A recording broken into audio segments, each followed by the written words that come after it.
আসসালামু আলাইকুম সবাই কেমন আছো আপুরা আলহামদুলিল্লাহ ভালো আছি আমি কি সুন্দর একটা কুচি ফ্রক কিন্তু হালকা একটু ডিজাইনের কারণে এই যে এই সাইডে এই ডিজাইনের কারণে পুরো ড্রেসটাকে ইউনিক করে ফেলছে তোমাদের কাছে কেমন মনে হয় ডিজাইনটা কেমন লাগছে বলো তো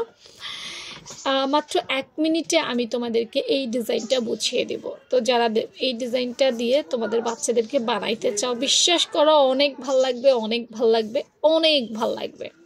আচ্ছা এটা সরাই ফেলি হ্যাঁ এই ধরনের ডিজাইন করার জন্য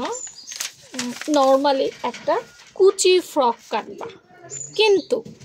জাস্ট একটা জিনিস তোমাকে মাথায় রাখতে হবে আর কিছুই রাখতে হবে না এটা দুই ভাবে কাটা যাবে একটা হচ্ছে উপরে একটা এক্সট্রা পার্ট দিয়েও কাটতে পারবা অথবা তুমি মাঝখান দিয়ে কেটেও এটা করতে পারবা মানে দুভাবেই এটা করা সম্ভব তো আমরা বেশি কাপড় অপচয় করব না আমরা চেষ্টা করব আমাদের এটা এক সেটে করার জন্য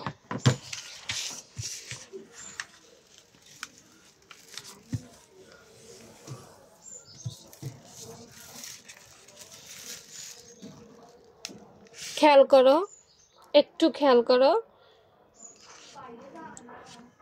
একটা পাশ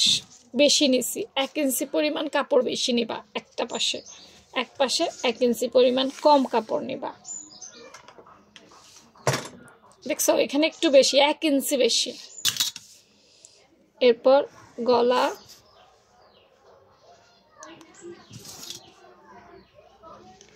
কাঁধ মোহরা যা যা করার সেম সেম করবা এই উপরের পার্ট এই সহজ পদ্ধতি একটু দেখানোর চেষ্টা করছি এটা উপরের পার্ট তাই না কিন্তু একটু কথা আছে কথা হইল এই যে উপরের অংশটা আলাদা কাটবা এই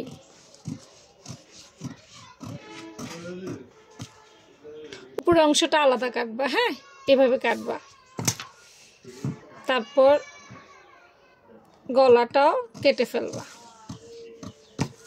নিচের অংশটাও কেটে ফেলবা টোটাল ব্যাপারটা হচ্ছে এইভাবে কাটবা এইভাবে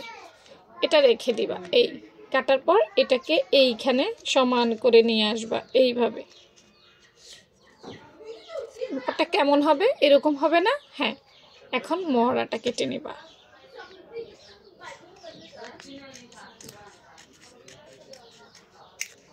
নাও কাটিং হয়ে গেছে এখন বলবা আপু এক পাশে চিকন এক পাশে মোটা কেন কারণ হচ্ছে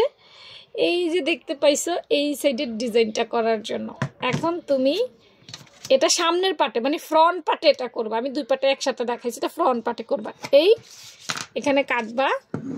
কেটে এখানে ওই যে তোমার যে ডিজাইনটা দেওয়ার কথা ওইটা দিবা দিয়ে আবার সেলাই করে ফেলবা এই এখন দেখো তো কাট কি কমে গেছে না নরমালি তুমি যদি এই জামাটা বানাই এই কাট কেটে আবার এটা জয়েন করো তাহলে কি হবে তোমার কাজ ছোট হয়ে যাবে কারণ সেলাই করতে হবে তাই এইভাবে বাড়াই নিয়ে কেটে আবার সমান করে দিলেই তোমার কাজ আগের জায়গায় চলে আসবে জানি না বুঝতে পারছো কি না তো এটাই হচ্ছে সহজ পদ্ধতি আর এটা শুধু ফ্রন্ট পার্টে হবে ব্যাক পার্টে হবে না ফ্রন্ট পার্টটাতে করবে এইভাবে হ্যাঁ ভালো থেকো আল্লাহ হাফিজ